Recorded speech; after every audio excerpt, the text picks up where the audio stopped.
dead. Someone or something attacked him.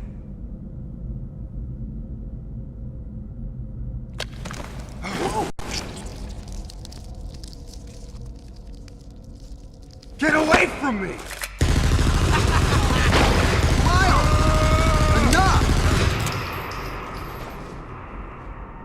It was obvious that there was some pervasive danger throughout the facility. I didn't know what had brought Adam here, but I did know that cooperation was imperative if we were to restore safety. Adam, listen to me. Clearly, this facility is in complete disorder. It might be too dangerous for your men to go alone. That's why I've... Look at that! They're coming out of the wall! Right, stay calm.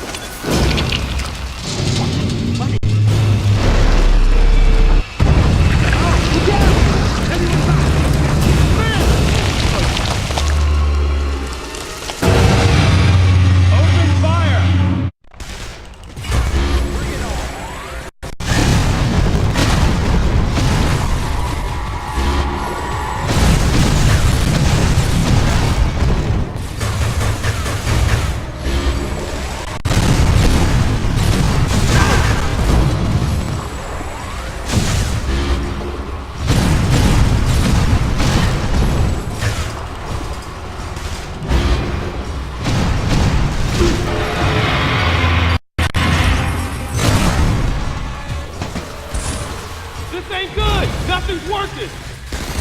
Listen up! Freeze guns authorized!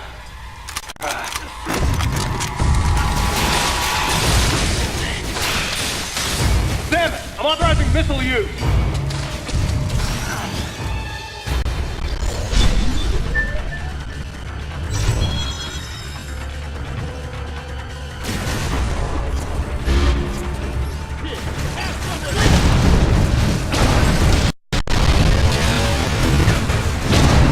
Concentrate fire in a single location and freeze that thing! And Samus, you attack the frozen spot!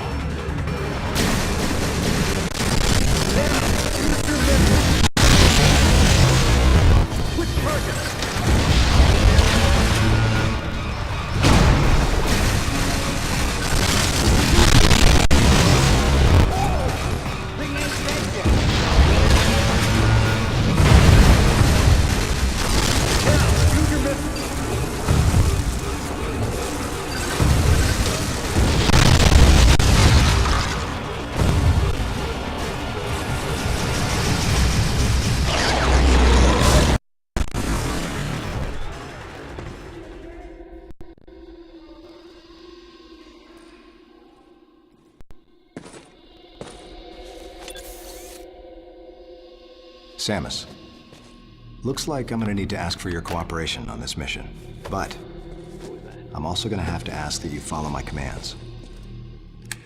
You don't move unless I say so, and you don't fire until I say so.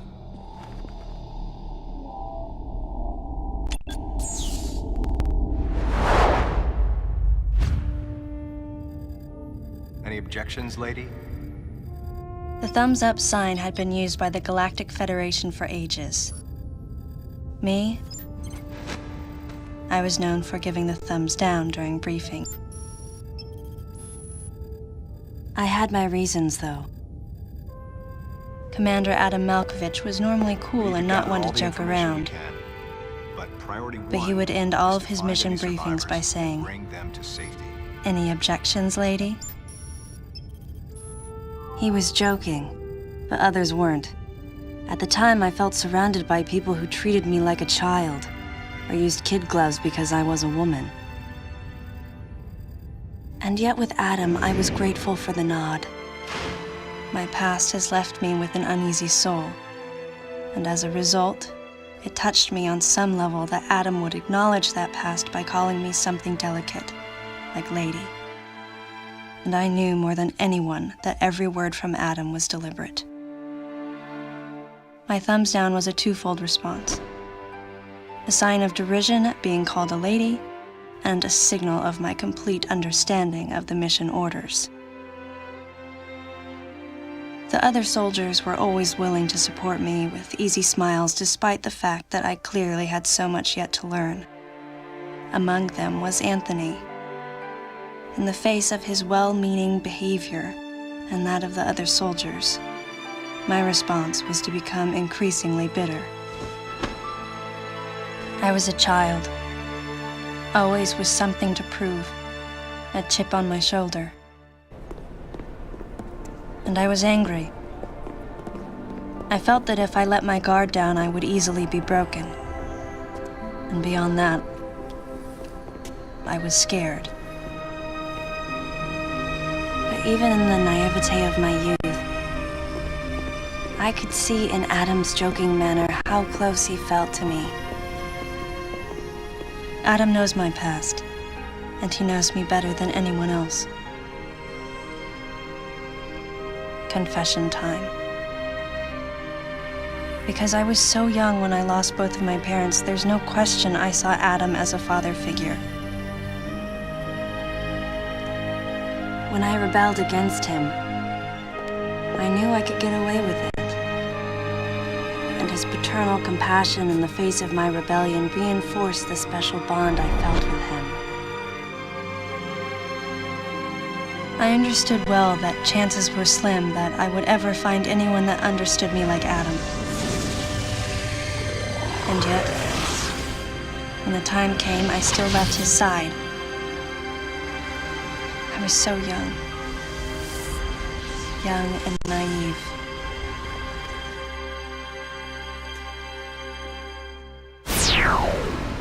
Exactly what transpired here on the bottle ship is still uncertain. Here's what we do know. The equipment we thought had been destroyed is operational again. And we've seen casualties attributed to an unidentified and lethal creature. The situation is critical. We need to gather all the information we can, but priority one is to find any survivors and bring them to safety. Consider this site extremely dangerous. Be careful as you make your sweeps. And there's one problem. The wireless interference in this facility is all-pervasive. Your comm systems are useless. As a result, communication channels will be limited to the facility's navigation booths. Well then, Lyle, investigate Sector 1 and show a little restraint with the explosives. Gotcha. Maurice, you cover Sector 2. Repair any equipment you come across. Affirmative. Anthony, you're Sector 3. I'll leave it to you to decide whether plasma guns are called for. All right. James, check out the control bridge. Our communication issues might be the result of electrical interference. Yes, sir. And KG, run a complete sweep of the residential quarters and investigate any trace of survivors. Got it. Each of you is authorized to use a freeze gun. Do not forget to check in regularly via navigation booths. And Samus, you go to the system management room. Do everything you can to get the electrical system back up and running. Looks like your comm system is still functional. Remember, everything you see will also appear on this screen. Regarding auxiliary weapons, the use of bombs has been authorized. As far as your other weapons go, we will continue to investigate and authorize use as we can. However, we currently have no plans to authorize the use of power bombs. As you know, they have the ability to spread a high-temperature heat wave over a large area, impacting living things, which is a nice way of saying they can vaporize humans instantly. You should be well aware of how dangerous power bombs are, and how their devastation can't be obstructed with common materials. Once the mission in the system management room is complete, I need you to report back. I'll give you your next orders then. I want you all to be especially careful as you execute your missions.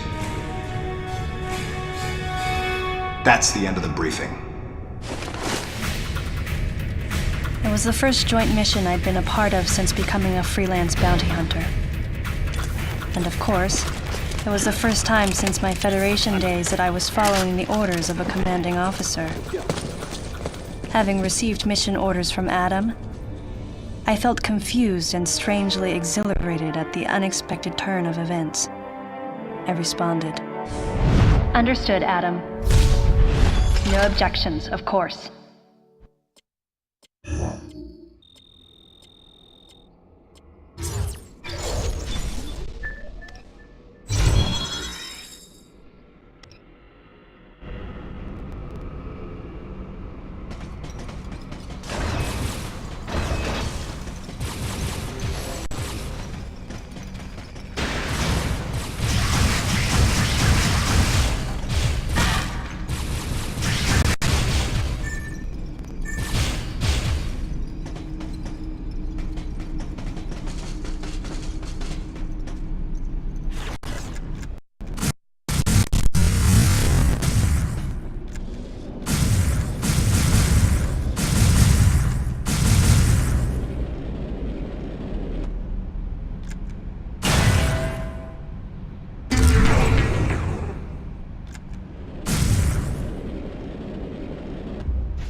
complete.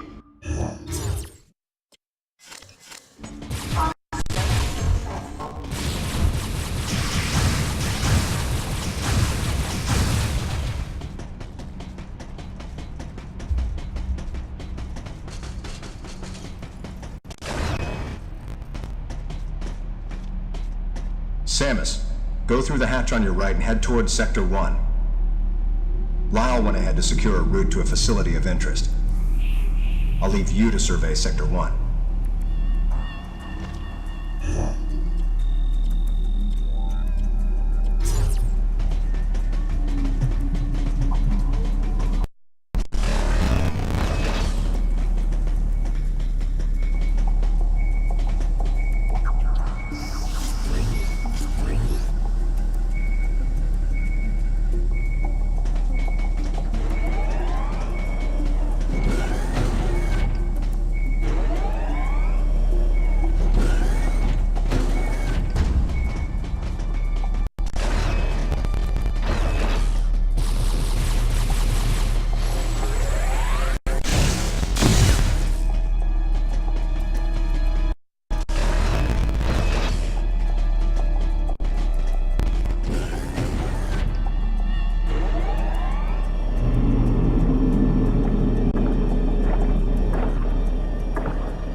This elevator is bound for Sector 1.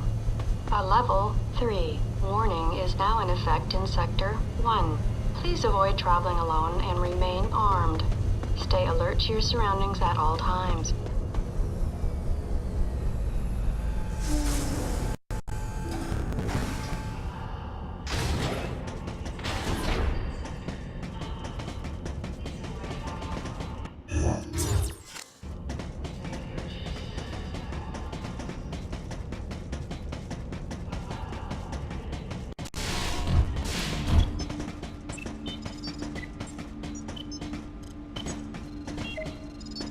Data recording.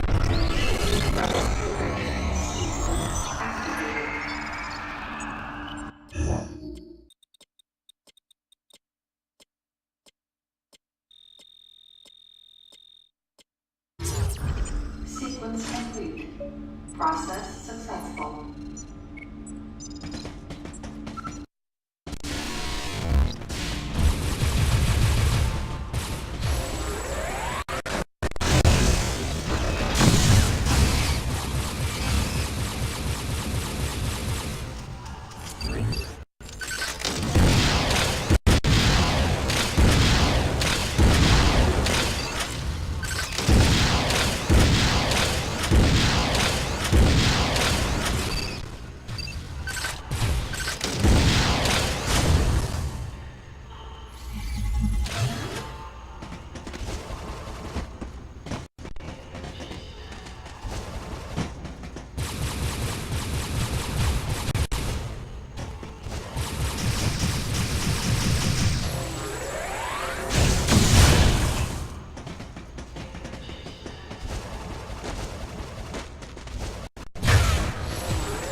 Data recording.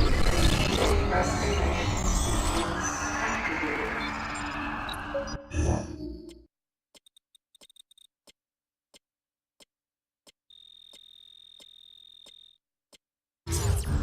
Sequence complete. Process successful.